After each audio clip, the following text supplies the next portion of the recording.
ఈరోజు మనం మేఘ సందేశం నేటి కాలానికి ఆ గ్రంథం యొక్క ఉపయోగం ఏంటో చూద్దాం.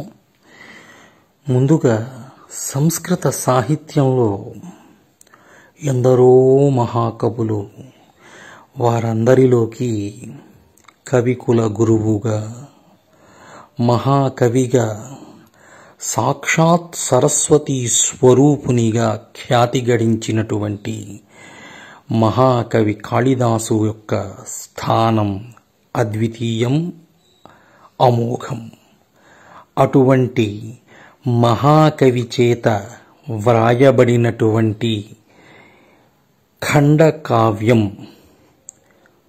మేఘ సందేశ కావ్యం. సందేశ కావ్యాలలో అనేకమైనటువంటి సందేశ కావ్యాలకు ఒక పునాదిగా, ఒక అమోఘమైనటువంటి ఆదర్శనీయమైనటువంటి గుణాలు కలిగినటువంటి కావ్యంగా రచించాడు మహాకవి కాళిదాసు.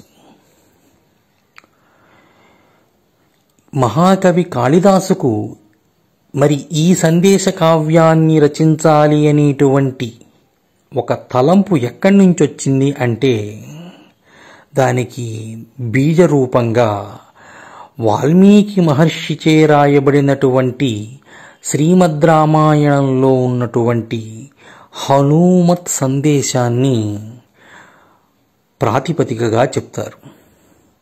సీతమ్మ వారి వద్దకు రాముని యొక్క సందేశాన్ని హనుమ ఏ విధంగా అయితే తీసుకుని వెళ్ళి చెప్పాడో, అదే విధంగా ఆ రచనా నైపుణ్యాన్నించి ప్రేరణ పొందినటువంటి కాళిదాసు ఈ మేఘ సందేశం అనేటువంటి కావ్యంలో ఒక యక్షుడు యొక్క సందేశాన్ని, అతని యొక్క వియోగ వేదనను అతని భార్య అయినటువంటి యక్షిని వద్దకు తీసుకువెళ్ళిన విధంగా అమోఘంగా మలిచాడు కాళిదాస మహాకవి. ఈ కావ్యంలో మొట్టమొదటి శ్లోకం కశ్చిత్ కాంతా విరహ గురుణా స్వాధికారాత్ ప్రమత్తమః శాపేనాస్తంగమిత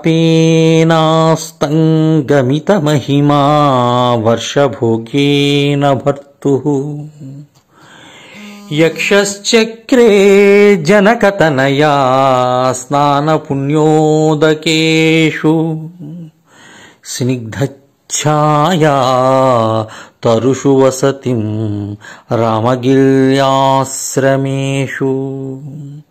అనేటువంటి మంగళ శ్లోకంతో ఈ కావ్యాన్ని ఆరంభిస్తాడు మహాకవి కాళిదాసు. ఇది ఆసీహి నమస్క్రియా వస్తు నిర్దేశో వాపి తన్ముఖం. కావ్య ఆరంభాన్ని ఆసీహి రూపంలో కానీ, వస్తు నిర్దేశ రూపంలో కానీ, నమస్కార రూపంలో కానీ ఆరంభించాలనేటువంటి నియమాన్ని అనుసరించి వస్తు నిర్దేశ రూపంలో ఈ కావ్యాన్ని కాళిదాసు మలచినట్లు, రచించినట్లు మనకి స్పష్టమవుతుంది. దీని భావం ఏమిటి అంటే, ఒకానొక యక్షుడు ఉన్నాడు. అతను ఎలా ఉన్నాడు? కాంతా వియోగం, తన యొక్క భార్య లేదా ప్రియురాలి యొక్క ఎడబాటును అనుభవిస్తూ వియోగ దుఃఖానల దగ్ధుడై ఉన్నాడు. ఎక్కడున్నాడు అంటే రామగిరి అనేటువంటి ఒక ప్రాంతంలో ఉన్నాడు. ఆ ప్రాంతం ఎలా ఉంది అంటే దట్టమైనటువంటి వృక్షాలతో, స్నిగ్ధఛాయ, దట్టమైనటువంటి వృక్షాల నీడలతోటి, అక్కడ ఉన్నటువంటి గలగల పారేటువంటి సెలయేళ్ళు. అవి ఎలాంటి సెలయేళ్ళు అంటే, ఒకనాడు త్రేతాయుగంలో సీతమ్మ వారు అక్కడ ఆ స్నానవాడిందిట.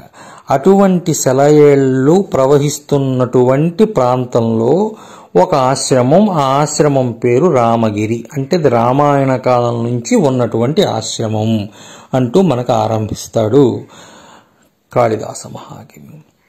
అయితే గొప్ప విషయం ఏంటంటే, ఎందుకు కాళిదాసును మహాకవిగా మనం ఇక్కడ చెప్పుకోవాలి 10 సార్లు ఎందుకు చెప్తున్నామంటే, మొట్టమొదటి శ్లోకంలోనే ఆయన యావత్ మేఘ సందేశ కావ్యానికి సంబంధించినటువంటి కథను నిక్షిప్తం చేసి మనకు అందించాడు. ఒక్కసారి దాన్ని చూస్తే, ఈ మేఘ సందేశ కావ్యానికి మూలం పద్మపురాణంలో నుంచి స్వీకరించినట్లుగా పండితులు చెప్తారు. పద్మపురాణం ప్రకారం కథ ఏంటి అంటే, పూర్వం కుబేరుడు ఉత్తర దిక్కుకు అధిపతి, అలకా నగరానికి అధీశుడు అయినటువంటి కుబేర మహారాజు ఉన్నాడు. ఆయన యక్షులకు చక్రవర్తి, యక్షరాజ్యాధిపతి. వారి రాజ్యంలో ఈ యక్షుడు హేమమాలి అనేటువంటి ఒక యక్షుడు ఉన్నట్ట. అతడు చెయ్యవలసిన పనేమిటి అంటే, కుబేరుని యొక్క ఉద్యానవనంలో పూచేటువంటి సువర్ణ పుష్పాల వనానికి, సరోవరానికి కాపలాదారుగా ఉండడం. హేమమాలి, మాలి అంటే కాపలాదారుడు, హేమము అంటే బంగారం. బంగారు పుష్పాలతో నిండినటువంటి సరస్సు ఆ ఉద్యానవనంలో ఉంది. ఆ సరస్సుకు కాపలాదారుగా ఇతను పనిచేస్తూ ఉండేవాడు. ఎటువంటి ఇతరత్ర జంతువులు కానీ ఎటువంటి ఆ చెరువులోకి ఎవరూ ప్రవేశించకుండా చూడటం అతని యొక్క కర్తవ్యం. ఆ పూలతో ప్రతిరోజు కూడా ఆ పుష్పాలను ప్రతిరోజు వికసించినటువంటి పుష్పాలను తీసుకురావటం.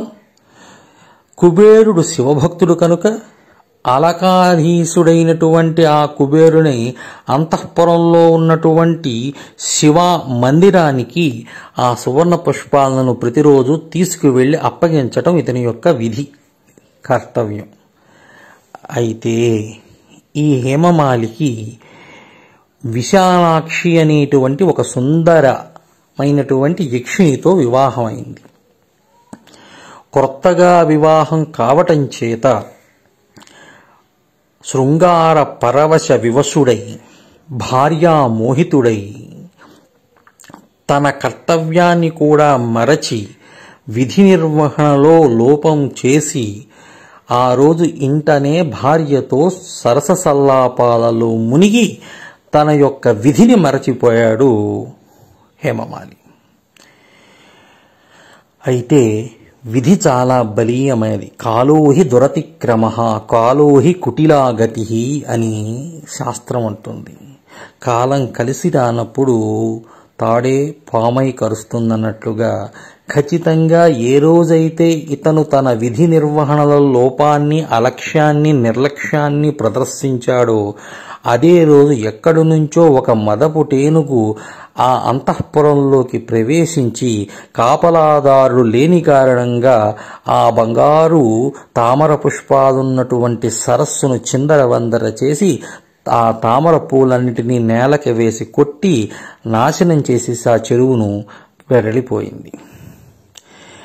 శివ పూజకు యక్షాధిపతి అయినటువంటి కుబేరుడు సంసిద్ధుడై పుష్పాల కోసం చూడగా అక్కడ పుష్పాలు సిద్ధంగా లేకపోవడంతో ఆగ్రహోదగ్రుడై అక్కడ ఉన్నటువంటి భటులను, విషయం ఏమిటి, ఈరోజు నేను నిత్యం శివుణ్ణి ఈ సువర్ణ పుష్పాలతో పూజ చేస్తానని తెలుసు కదా, మరి ఈరోజు ఎందుకు నా పూజా మందిరంలో ఆ సువర్ణ పుష్పాలు సంసిద్ధంగా లేవు అని అడిగితే పక్కన ఉన్నటువంటి ఆ యొక్క హేమమాలి సహచరులు, అయ్యా హేమమాలి ఈరోజు కాపలాదారుడు, కానీ అతడు సరిగ్గా వివాహమైన దగ్గర నుంచి విధికి సరిగ్గా హాజరు కావటం లేదు అని చెప్పడంతో వెంటనే పట్టరాని కోపాన్ని పొందినటువంటి కుబేరాధిపతి, యక్షాధిపతి ఆ కుబేరుడు వెంటనే అతన్ని పిలిపించాడు.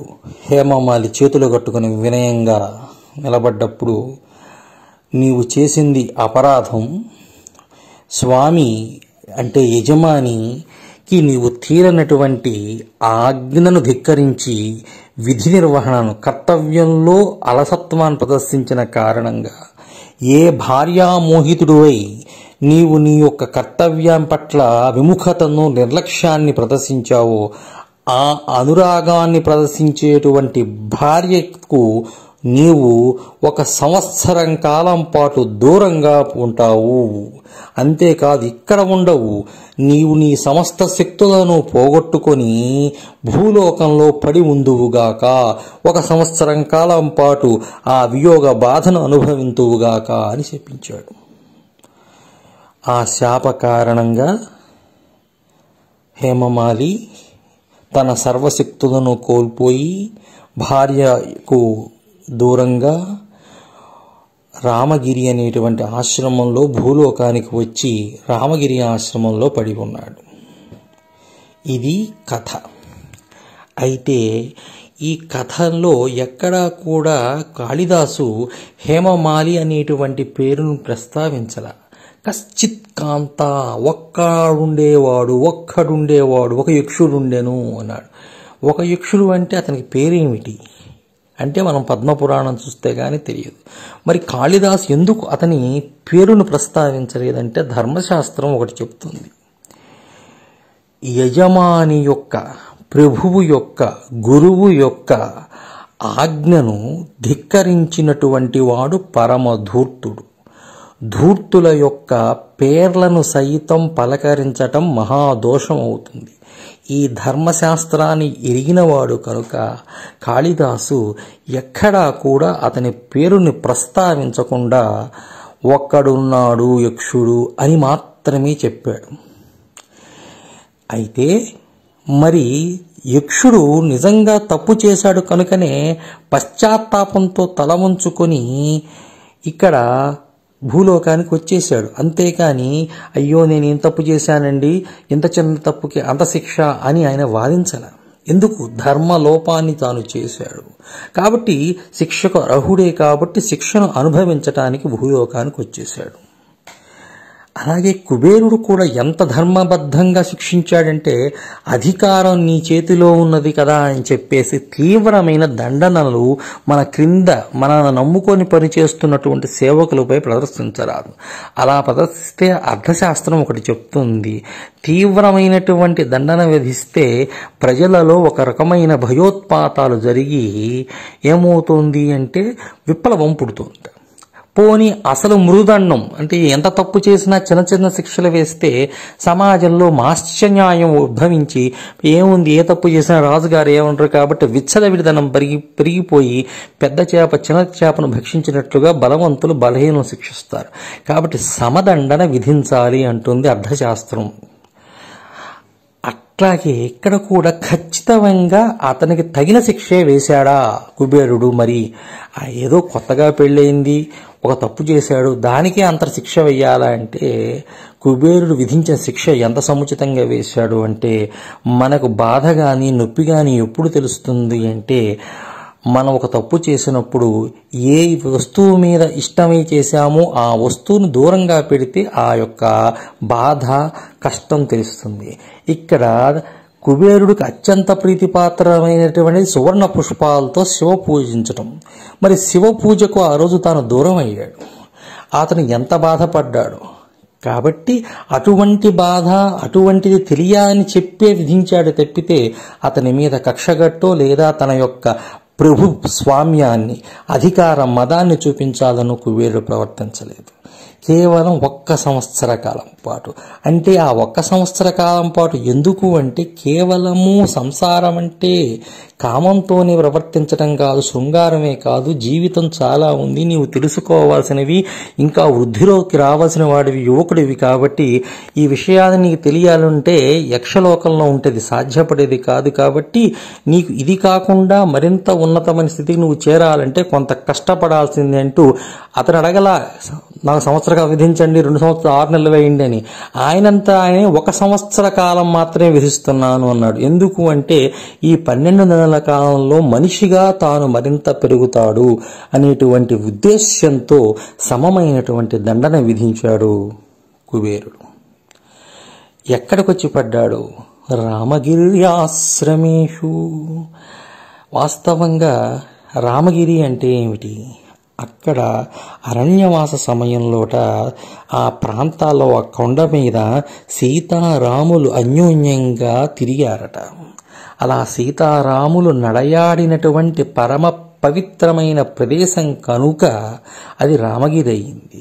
ఆ కొండ మీద ఉండటం చేత ఇతనిలో ఏ భావన కలిగింది అంటే రాముడికి సీతకి మధ్య ఉన్నటువంటిది శారీరకమైనటువంటి ప్రేమో క్షణభంగురమైనటువంటి ఆకర్షణో కాదు, అది అవ్యాజమైనటువంటి అద్వైతం సుఖదుఃఖయోరనుగతం సర్వాస్వస్థాపియత్. ఎప్పుడూ కూడా సర్వకాల సర్వావస్థల్లోనూ ఏకరీతిగా దగ్గర ఉన్నా దూరంగా ఉన్నా సమీపంలో భౌతికంగా ఉన్నా భౌతికంగా లేకపోయినా ఒకే అనురాగాన్ని ప్రదర్శించినటువంటి జంట సీతారాములు. ఇప్పుడు అతనికి కావాల్సింది కూడా అదే. యక్షిని తన పక్కన లేకున్నప్పటికీ కూడా ఆనాడు సీతా వియోగాన్ని అనుభవిస్తూ రాముడు ఏ విధంగా అయితే ధైర్యం వహించి సీతను మరలా పొందాడో అదే విధంగా నేను కూడా ఖచ్చితంగా ఆ రాముని వలె పొందుతాను అని మానసికమైనటువంటి ధైర్యాన్ని పొందటానికి ఈ రామగిరి అనేటువంటి ఆశ్రమంలో వచ్చి పడ్డాడు. భగవదేచ్ఛాది. అలాగే అక్కడ ఉన్నటువంటి నీరు ఎలాంటిది? సీతమ్మ స్నానమాడినటువంటిది. సీత అంటే అగ్ని పునీత. ఇతనిలో సీత స్నానమాడినటువంటి ఆ రాముడు నడయాడినటువంటి ఆ ప్రదేశంలో తిరుగుతూ వారు పీల్చినటువంటి గాదిని పరమ పవిత్రమైనటువంటి ఆశ్రమవాసపు గాదిని పీలుస్తూ సీతమ్మ స్నానమాడినటువంటి నదీ జలాలను సేవిస్తూ ఉన్నాడు కనుక ఇతనిలో కామ వికార భావాలు కొంత తగ్గి సీతలాగా అగ్ని పునీతుడు కావటానికి అవకాశం కల్పించాడు కాళిదాసు ఈ వర్ణన ద్వారా. ఇలాంటి ఎన్నో అద్భుతమైనటువంటి విశేషాలను దాచుకున్నటువంటి మొదటి శ్లోకమే ఇంత అద్భుతంగా ఉంటే ఇక మిగతా శ్లోకాల గురించి చెప్పవలసిన అవసరం లేదు. మిగతా శ్లోక విశేషాలను మేఘ సందేశం దాచుకున్నటువంటి నేటి కాలానికి సరిపోలిన అవసరమైనటువంటి విషయ విశేషాలను తరువాత తెలుసుకుందాం. అంతవరకు సెలవు.